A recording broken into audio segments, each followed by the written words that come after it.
Here I have Dongfeng Box, and let me show you how to use and enable the collision assist.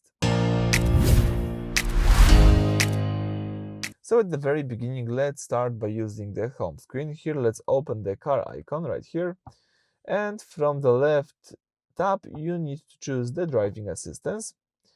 Then let's enable the collision assist. So first of all, let's enable the forward collision warning right here by using this switcher.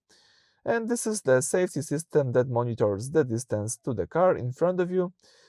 And as you can see, you can change the sensitivity of the collision warning. I have it set to high sensitivity right here. So the car gives me early warning if it detects a potential crash.